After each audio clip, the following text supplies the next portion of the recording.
All right, welcome to your first look here from Round 2 Pro Motocross Championship at Hangtown, brought to you by 6D Helmets, Jason Weigandt, and the more formally attired Kellen Brauer. We don't really have much to tell you here because they had like the most successful media day in the history of the sport. It would look good last week at the Pala Casino, but we had so much attendance. We got tons of riders to talk to today. Yeah, everybody's here on a Friday. I guess I didn't expect that. I thought maybe more people would fly in late. Yeah, a lot of guys here. A lot of people hyped about kind of our first true test as well, because it's going to be really hot here this weekend. So guys are saying yeah, I'm ready. I've been training in Florida. I've been in the humidity. Let's go. Yeah, and also what I like about Round 2 is after Round 1, everybody's bikes wasn't what I thought. Now we've got it fixed. And you go to the Star Racing truck, and out of the 12 riders, there's 6 of them that are I'm not changing anything, and 6 that changed everything. So it could be totally different this weekend. So we'll have footage coming up. Want to give a shout out to our sponsor, though, 6D. They are dedicated to the relentless pursuit of brain protection. 6D's patented Omni-Directional Suspension technology provides protection capabilities unmatched by any other helmet design. Established in 2011, 6D is the technology leader in both motorcycle and bicycle helmet design. All right, one other thing we have to talk about before we talk to our riders. Another one? We lost another one. Unbelievable. Yeah, Chase Sexton, concussion and mononucleosis, which is just two things that really are not going to go good together to begin with, but enough to keep Sexton out this weekend.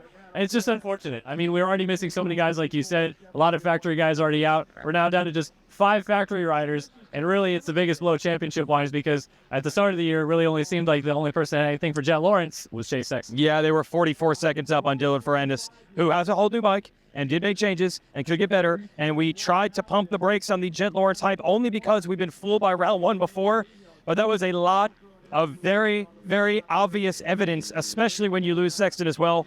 We'll see how it turns out, but let's talk to about 100 riders, show you them on the track. Dylan Ferrandis, 3-3 in your first race back. Obviously just kind of like a building week for you. What have you kind of taken from that first round that you're hoping to do better this week? Learn a lot from the bike, what the bike did in race condition, and try to improve it and applied it for this weekend. How much different is the bike that you feel underneath you now versus what you were racing towards the end of last year? Do you like some of the feel difference in it already, or is there some things you're still trying to figure out? It's very different. Obviously, that's why I struggle a little bit right now with the bike, because the new Yamaha 2023 is different chassis, and feels very different to me. It was better in Supercross. Day one, I was just liking the bike better, but not in Motocross. So right now, we just try to get back the feeling I had before, especially the feeling I had when I won the championship. So that's what we're chasing now, and we did improvement this week. Now again, we're gonna see on the race situation how it goes. Hey, first round, pretty good start to your year. Did you like that you had those results, or were you hoping for a little more? Happy and not really. First moto was tough for me. I struggled a little bit with my setup of the suspension of the bike, but we made some good change with the team, and second moto was way better. I could fight and ride, and pretty happy on the day finish, let's say. Was tough in the morning, only get 15 minutes to time. I actually had a crash in the second practice. I hurt a little bit my legs, so that's why I was far off. I was 16 and the time practice was not the best way to start the day. So we made some change this week. Bike should be better, so excited to see what Hangtown gonna bring me. And what you thought of the first round? It's definitely a struggle, not being racing for 7 months off the bike, and actually off the bike for 5 months. It's definitely an eye-opener. Starts were not good at all. It's been a story of my life so far. But I think this week we found some good things on the bike to hopefully fix that and get back up there, hopefully in the top 15 on starts and battle with the top 10 guys. A little bit more time on the bike this week. Did you test anything? Did you come into this weekend with something new? Yeah, we did. We went back out to Pala on Tuesday. A lot of teams had kind of rented the track, so it was nice to get to be back on that track. Obviously it's not the same as a national day, but the track was good, and we did do some testing, changed my suspension a little bit, did some engine stuff as well, and then just getting more time on the bike as well is really the main key for me right now. So. Yeah, last weekend, oh man, I left there and I was like, man, I thought Supercross was bad and I got my teeth kicked in there, but I was like, dude, wow. So we're here. It's a fresh start, and we're looking forward to tomorrow. Honestly, we're ready to do a lot better than we did at Pala. So then this weekend, this track, I think it's going to be a little different than we saw last weekend, but it's still California. Are you excited to kind of have a similar track again this weekend to test what you're working on? Yeah, I'm stoked for it. I grew up riding this track, being from NorCal, so I've always had, good vibes here. Obviously, I got my first whole shot here. So first and only whole shot here. So hopefully we can do that again. So, I'm looking forward to it. The NorCal vibe's nice, too. You'd be most qualified to answer this. How different is the racetrack on a national day versus a regular day? Yeah, a lot different, and I feel like here it's varied over the years because the dirt diggers always change up the way they prep the track, but usually always muddy is in the first practice, like can't even ride. But like over the years, they've added risols, they've added mulch, they've added different stuff to the dirt. But the last few years, starting my rookie year, they've kind of kept the dirt the same dirt. It's always been just ripping it deep and watering it a lot. Actually, my bike felt amazing at Pala. Never been there before. Track's really different than what we train out there in Florida, but it was working good. I was happy. Yeah, we're having some of these tracks at the start of the year that you've never raced before. How is it going to a race weekend to kind of approach it and learn these tracks, and how difficult is that? It's good. I feel like first rounds are kind of a little bit like Spain, like hard pack. But all these guys have been here training a lot. I've never trained here before, but it's good also that I can ride press day every round. First round last weekend, it's a start for you. You're trying to get used to everything again. Going into this week, do you feel a little bit more confident, a little bit more prepared then?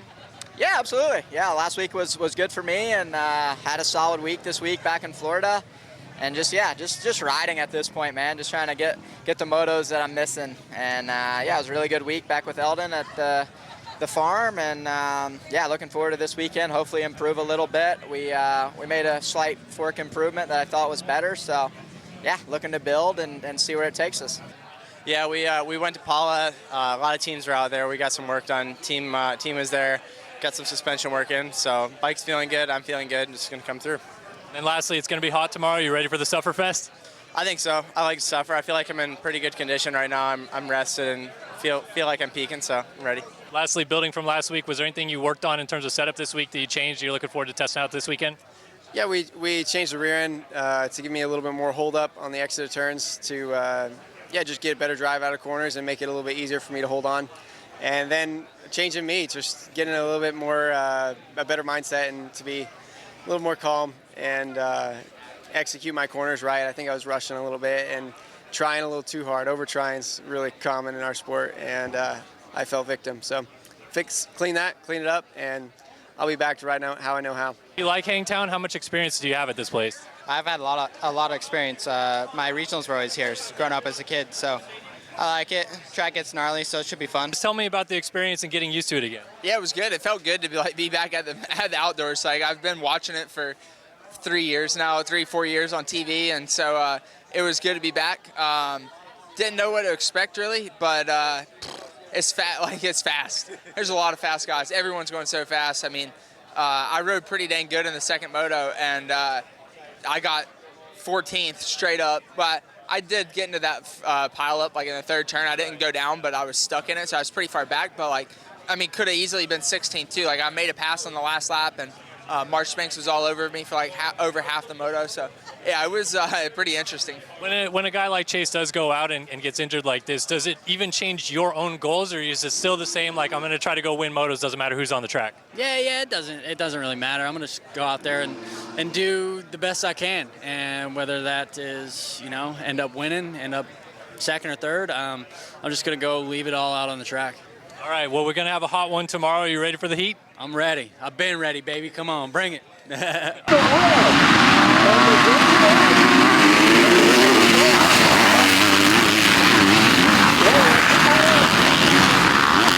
off and running over the hills and valleys here at Hangtown, the 54th running of Hangtown, USA.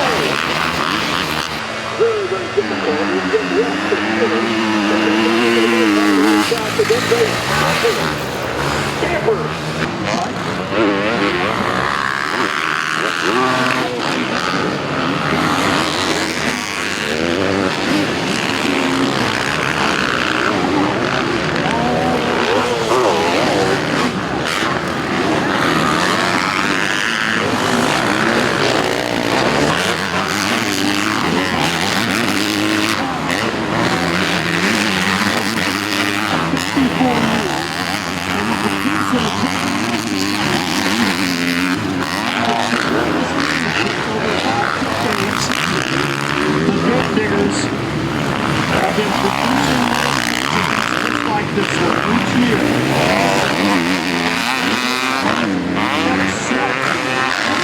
programming tomorrow live on Peacock. Last week, households.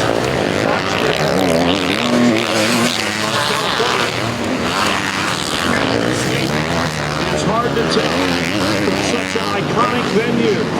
And riders circle this one. When the schedule comes out, they circle it.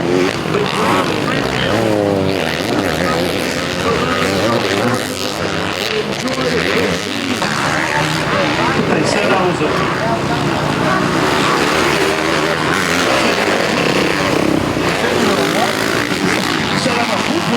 for my text message. Random number.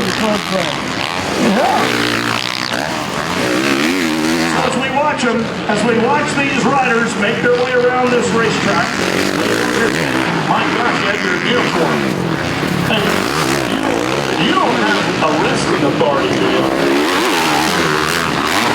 I was my integration before I came in.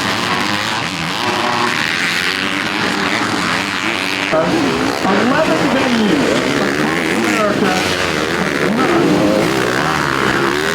Photographing. The mechanics are tracking. And the rider rooms are riding. And the dirt line are digging the dirt diggers for all the things. A non-profit organization that has lasted over 50 years. Over 50 years. Think about that. Time. You know, 360 a year.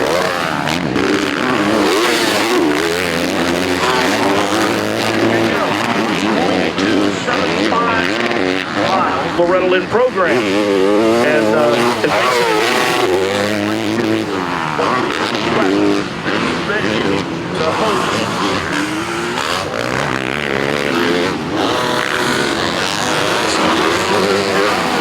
spiral of this press day. Now, what else is happening behind the scenes is the AMA and the MX.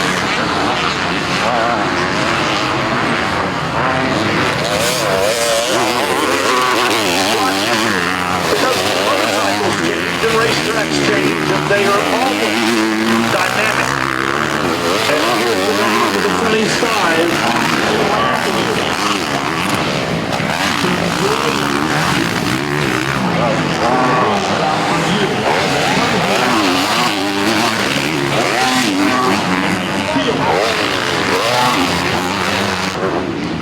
Their heart rates.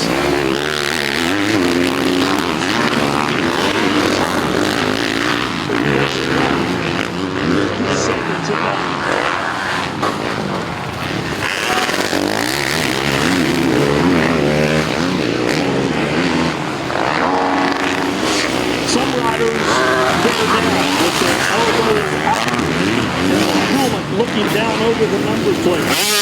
Other riders have a much more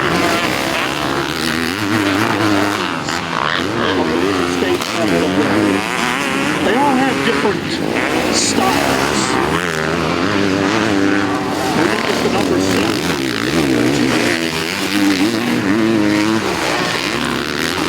We got some unfortunate news yesterday. Chase